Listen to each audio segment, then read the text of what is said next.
reading aloud for you from my novella Goddess, Chapter 51.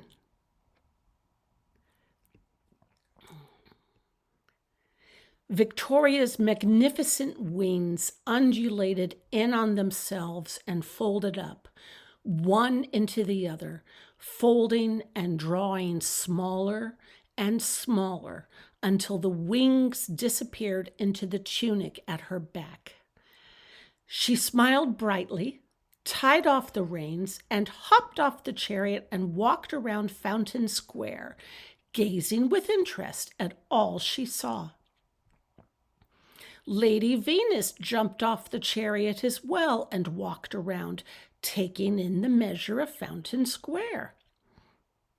"All right, Madeline, my dear," Lady Venus said as she walked back up to the chariot and held out a hand, and Maddie took it, and Lady Venus lifted her up and out of the chariot and placed her gently down onto the flagstones of Fountain Square, and Maddie experienced a moment's memory of all the many times that she'd stood on Fountain Square, so many thousands of times before in her life.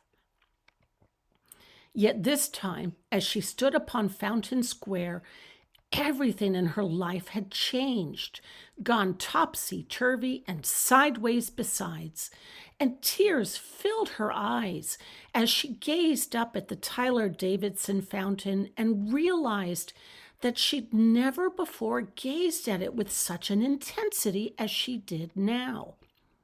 She staggered a little as she weaved over to the Tyler Davidson fountain. Waves of faintness washed over her, and it took her a moment before she regained her bearings. She stopped short in front of the fountain.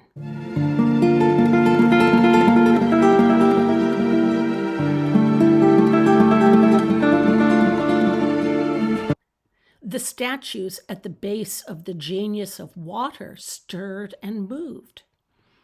A tiny boy, embedded into the base, stood there and stared at her.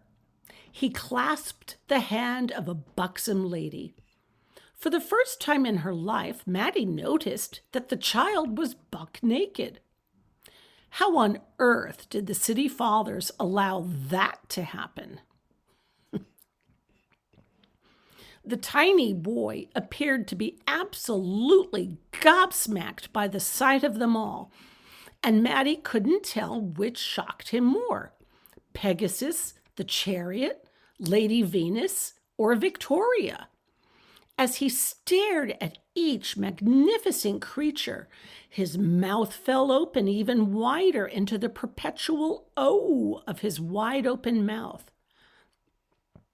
He then turned his attention to the statues moving around in the base of the fountain, and when he realized that they'd become animated, he jumped up and down with joy.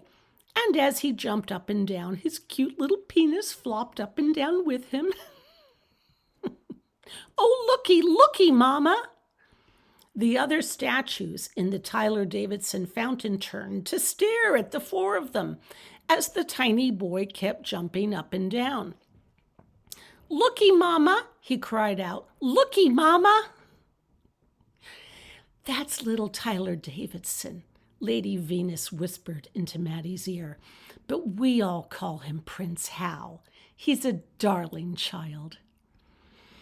The other statues in the fountain gazed with frank interest at the foursome. Maddie studied the diminutive figure atop the fountain, the Genius of Water, and waves of admiration and love washed through her as she studied the iconic goddess for signs of movement. Of all the statues she'd met that evening, the Genius of Water was the most graceful and the most human-sized statue. A slight, diminutive girl who stood with her head slightly bowed and with water streaming through her delicate outstretched fingers. But as the commotion went on below her, she stirred, lifted her head, and smiled. "Oh," she said simply, You're here." "Yes, we are, Mary," Lady Venus said. "Her name is Mary? I thought it was the genius of water." "Her name is both the genius of water and Mary." "I see. Thank you, Lady Venus." Mary squeezed her fists together, and the streaming water reduced to a trickle, then a dribble, then stopped. She stretched with a luxurious grace and looked around her until her gaze settled on Lady Venus. "Oh, Lady Venus, my dear, it's so good to see you." Lady Venus beamed, tears shining in her big brown eyes. "Oh, Mary, Mary, I've missed you so."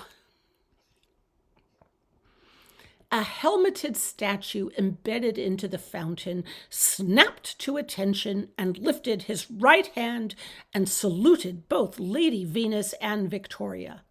"Ahoy there, Miss Lady Venus and Miss Reigning Queen Victoria. Please bear in mind that you are addressing the genius of water." Maddie gazed at him with surprise. "And you, Pomfrey," Lady Venus added diplomatically. "It's so good to see you too." Maddie noticed a statue of a handsome man with an array of fig leaves in his hand. He stood opposite to Pomfrey. He was firmly muscled, his six-pack abs revealed by a splayed open shirt. Oh my! And he smiled with a sultry sexiness. Maddie couldn't remember ever studying the Tyler Davidson fountain with more intensity than she did tonight. As the handsome young man turned his chiseled features toward Maddie and shook his fig leaves at her, she smiled shyly. "And who might you be, my dear?" he purred. "Oh, Hugo," Victoria said, coming to the rescue. "You know you mustn't flirt with the silly humans." Hugo's muscled chest rose as his cheeks flared scarlet. "Drat," he said, while still gazing at Maddie with open lust. I'm a happily married woman. She needed to keep reminding herself of this fact. "Why hasn't anyone greeted me yet?" The buxom statue standing next to little Tyler Davidson whined. "Hello, my dear Penelope," Lady Venus said.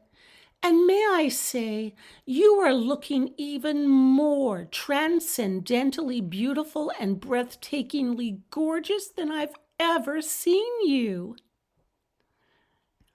Penelope tossed a heavy curl aside and smiled demurely. In a chastened tone, she said, "Well, I have been taking spa treatments, you know." She gazed at Lady Venus, her brow furrowed. "I've even had just the tiniest little dab of botox. Can you tell?" "Oh, yes," Lady Venus said and nodded. "Yes, Penelope, I can see such a difference." Penelope swelled with pleasure. Maddie had to hand it to Lady Venus and to Victoria. Both statues knew how to work a monument. Pomfrey cleared his throat. "I feel a poem coming on." "Later, Pommy," Victoria cut in sharply. Pomfrey looked crushed. Mary bent down to address Pomfrey in a kind voice. "We've got important business to discuss first, Pomfrey, but then later I simply must hear your poem." "Thank you, Your Grace," Pomfrey said, slightly mollified. Very well, then. Mary rubbed her delicate hands together. Let's begin.